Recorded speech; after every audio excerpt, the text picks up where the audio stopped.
Welcome back, Money Vikings, and appreciate you joining me today and hanging out. I'm going to talk today about overconsumption, how it is destroying all of us, and the 5 things and more that we can do to get better.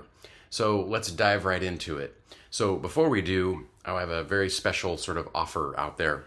So to help you right off the bat with your overconsumption journey, I'm giving away something free. I'm giving away an X-Force #2, first appearance of Deadpool. And what you need to do is like and subscribe to our channel and leave a comment, and then send me an email at greg@moneyvikings.com and show me where you've shared Money Vikings YouTube on your social media platform. And so if you do all that, I'll talk back. I will write back to you, and we can send this really awesome comic your way, which is pretty darn valuable and a pretty nice addition to a collection, and it's free, so you won't be spending all your money and over consuming. So with that, please like and subscribe. Appreciate it. Thanks for tuning in. So let's talk about it today. We're going to talk about overconsumption, and it is quite the plague in our society. And I want to talk about it because it is destroying your life and it's destroying wealth. You're essentially making someone else wealthy by over-consuming. And that's the heart of the matter. So a key aspect of true wealth is reducing consumption, because overconsumption is a major issue in our society. It's costing us a lot of money. It's costing us a lot of time. And it's changing our focus away from what is important, which are people, relationships, art, exercise, health, enjoying life in those ways. And a lot of people are just basically addicted to consuming. So we're going to talk about it. According to Experian, the average total consumer debt in 2022 in the United States was $101,000. And that's probably high interest debt. So that's costing people a lot of money, and it's essentially destroying their wealth. And it's why most people are living paycheck to paycheck. A lot of people are living in poverty, and we need to reduce our consumption. I've been on a kick to do this for quite a while. It's been part of our inflation defense systems because we saw a couple years ago, Money Vikings realized that inflation was running rampant, and we realized then that we needed to start reducing consumption, and we have. And definitely a good choice. So the first thing I'll mention too is that, we are commonly referred to in the mass media as consumers. You hear that, the consumer, the consumer. And I understand that's a term of art. It's an economics term, but you have to remember too, we are more than consumers. We're people. We're people with thoughts, consciousness, emotions, and lives. And if we're just consumers, we are just on a treadmill of rampant, more, never enough, keeping up with the Kardashians. We'll never be a Kardashian, and I don't want to be a Kardashian. So it's like ridiculous. We need to find a better way to live our lives in a way that is more in line with nature, more in line with our own sort of wealth building, our own internal wealth, and finding creative ways to spend our time besides shopping. The cold hard truth is that if you read the Millionaire Next Door books, most millionaires in the United States are self-made, and they're made through reducing consumption and increasing investing. Okay? That's the main way that millionaires are made in this country. The media and YouTube are going to tell you total lies. They're going to tell you that it's all about some hustle culture or some whiz-bang thing you do on the internet, or I don't know, being a movie star or sports athletic star. Yeah, that stuff all happens, but that's actually really rare. It's all really, really rare. It's probably like 1%. And a lot of it's a combo of luck, timing, skill, life, etc. And for most of us, for most people that are going to become millionaires and build true wealth, it's really going to be about reducing consumption, living below your means, and taking that little extra, or a lot extra if you can, and putting that into investment vehicles. That's what's going to build wealth. It's that simple. Now, it's going to become all complicated, but it's that simple. So, simply put, reducing consumption will make a person healthier and wealthier. We live in a pretty wasteful environment, if you think about it. You look around, there's a lot of waste, and a lot of us are trying the best we can to reduce waste. So here's some ideas. Here's what we can do. There's things we can do. We can take back control. You can take control of your life and your situation. You can get yourself out of a hole. You can get yourself out of debt. You can turn the ship around. It really is up to you. And I would say, listen, I'll do a plug for our own channel and our own site. The whole thing about truewealth.moneyvikings.com and Money Vikings is empowering you to take control of your life, to be healthier, wealthier, have better friendships, better relationships. A lot of my thing, I do it through collectibles. I enjoy art and collectibles and stuff like that. But that's really a broader topic of spending time with other people and enjoying life and enjoying the things that don't cost that much money. So the number one thing to do is improve your relationship with money. The heart of money problems are both external and internal, okay? And to reduce consumption and improve our lives, we must develop a healthy relationship with money. People are taught crazy ideas about money. Like, for example, money is the root of all evil. It's not the root of all evil. Money is neutral. It's energy. It's intention. It's a store of value. It's not evil or good. We all can use our own eyes, and we can see in the world that money can be used for good and money can be used for evil. It can be used for both things. So it really isn't the root of all evil. It can be if it's used that way. But we have to first develop a mindset that you deserve to have some money, and you can earn money through your efforts, through your work, through the value that you add either to a small business or a company, or through your investing into other enterprises, or what you do for other people, or caring for people. But we do need to charge for our services and products that we are producing, and that's our system. But when you get that money, that's then a very important decision point at that point. So that's the first thing. Find ways to improve your relationship with money and see it for what it is. It's a neutral store of energy, and you can utilize it to improve your life and improve the lives of other people. It can be used for good. So I would build that mindset in your mind. The more money, think about it this way, the more money that you have and invest, and the more passive income you have, the more good you can actually do for other people. So it's a really powerful idea, I think. So number 2, reduce media consumption. So, media consumption, the media is constantly trying to tell us two things. It's trying to tell us that we are inadequate and this XYZ product will make us whole, or it's basically just numbing us and it's just like too much stimulation. So both of these things are bad for consumption because we will then make poor investing and poor consumption decisions, not based on our best interests.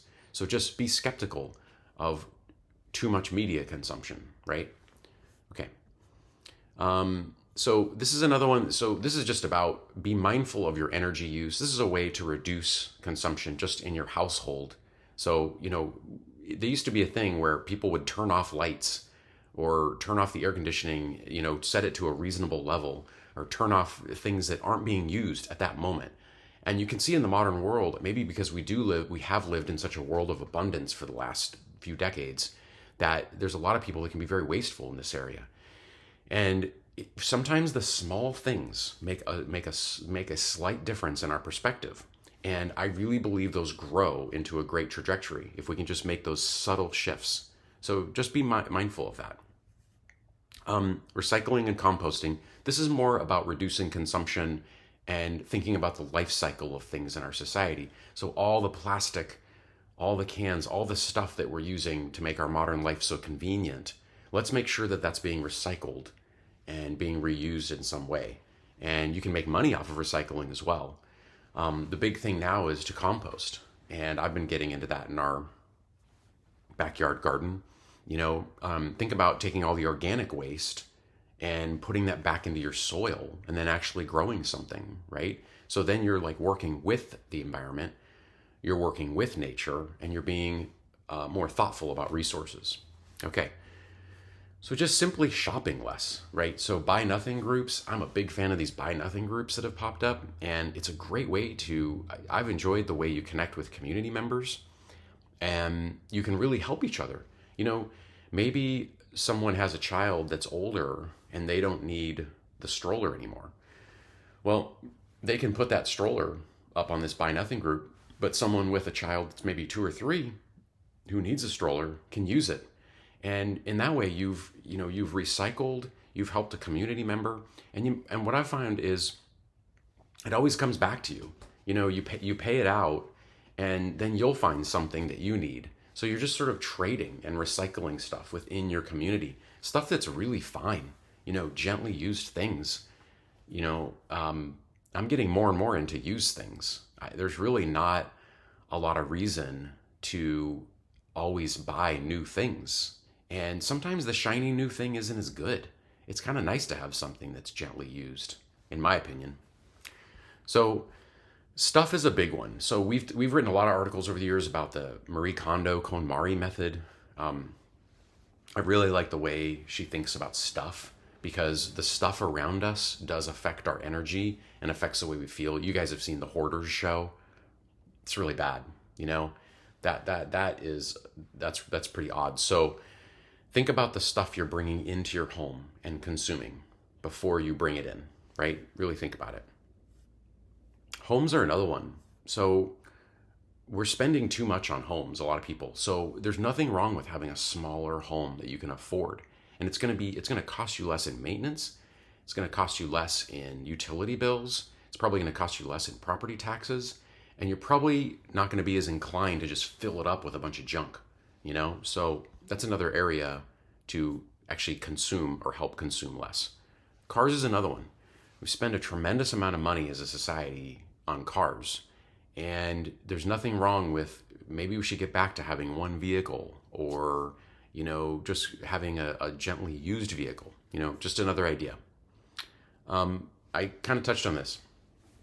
So buying used, there are many great deals out there at thrift stores, on eBay. I've found other places where you can buy things used, and you cut so much of the cost for you personally, for your own personal finances. And in addition to that, you not only cut the cost for your own personal finances, you cut the environmental costs, the cost that it took to create or make that thing. You've cut all kinds of costs there.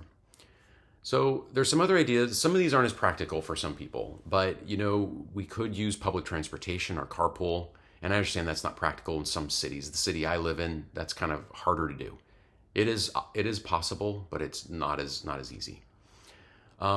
Consuming less, eating out less, and maybe having a no meat day. Every once in a while, maybe have a day where it's just vegetables and fruits. That's a way to reduce consumption, reduce costs, and also reduce pollutions, pollutants that go into the environment. Feel empowered. This is another one. Feel empowered to say no sometimes. I think we get into this sense of saying yes to everything. Your friends are going out for drinks. Your friends are going out here. Your friends are going to Disneyland. Your friends are going there. And it's always yes, yes, yes. And I understand we don't want to miss out on life, and we want to save for things. But every once in a while, if it's not in our budget, we should say no. We should say, nope, can't do it. And just be honest. Can't afford it right now. Can't afford to consume that. I have other priorities. And the last one I'll mention is learn to repair things. So this is a lost art for sure, but it doesn't have to be. And especially in this day and age with YouTube, which you're on right now.